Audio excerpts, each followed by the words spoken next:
প্রিয় দর্শক, আসসালামু আলাইকুম। সবাইকে স্বাগত আমার আজকের এপিসোডে। আমি আজকে আপনাদেরকে চিচিঙ্গা আর কাঁঠালের বিচি দিয়ে খুব মজার একটা রেসিপি তৈরি করে দেখাবো। এই রেসিপিটা আপনারা বাসায় তৈরি করে না খেলে বুঝতেই পারবেন না যে এইভাবে এত মজার একটা সবজি রান্না করা যায়। আশা করি রেসিপিটি আপনাদের কাছে ভালো লাগবে। এখানে আমি নিয়েছি চিচিঙ্গাটাকে আর উপরের স্কিনটা আমি ছুরি দিয়ে চেঁচে পরিষ্কার করে নিচ্ছি।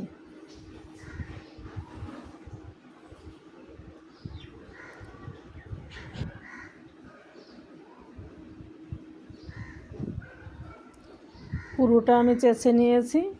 এখন দুই পাশ দিয়ে অল্প করে কেটে বাদ দিয়ে মাঝখান দিয়ে আমি চিড়ে নিচ্ছি।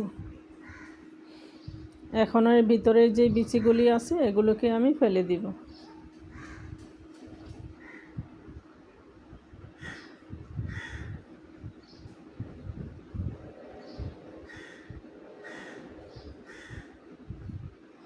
এখন আমি এগুলোকে ছোট ছোট করে টুকরো করে নিচ্ছি।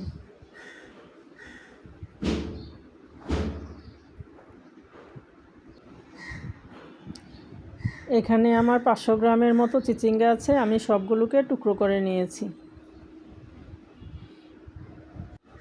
এখানে আমি একটা প্যানে দিয়ে দিচ্ছি 2 টেবিল চামচ সয়াবিন তেল, তার সাথে দিচ্ছি 2 চা চামচ পেঁয়াজ বাটা, দিচ্ছি 1 চা চামচ রসুন বাটা। এখন এগুলোকে আমি 2-3 মিনিট একটু ভালো করে কষিয়ে নিব।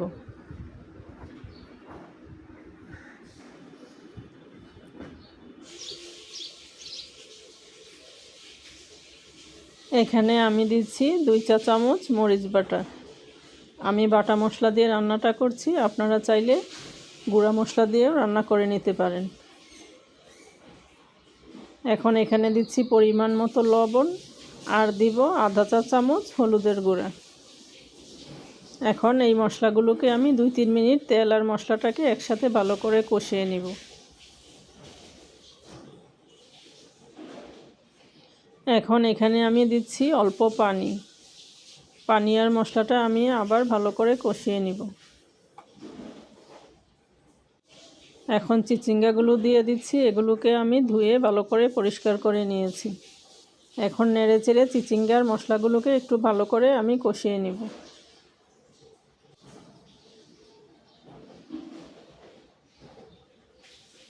এখন আমি এগুলোকে ঢেকে 3-4 মিনিট আরও ভালো করে কষিয়ে নিব।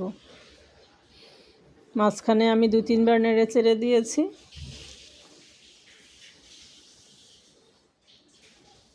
এখন এখানে আমি দিচ্ছি 1 কাপ পরিমাণ কাঁঠালের বিচি। কাঁঠালের বিচিগুলোকে আমি কেটে ধুয়ে ভালো করে সিদ্ধ করে নিয়েছি।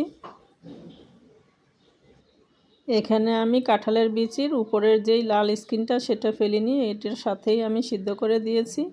আপনারা চাইলে এগুলোকে পরিষ্কার করে নিতে পারেন। এখন এখানে আমি দিব 1.5 কাপ পরিমাণ গরম পানি। আপনারা অবশ্যই গরম পানিটা দেওয়ার চেষ্টা করবেন। সবজি রান্নায় সবসময় গরম পানিটা দিলে তাহলে টেস্টটা অনেক গুণে বেড়ে যায়। এখন এগুলোকে আমি ঢেকে আরও 5-6 মিনিট রান্না করে নিব। ফিরে আসলাম 5-6 মিনিট পর। মাঝখানে আমি আরও 2-3 বার নেড়েচেড়ে দিয়েছি।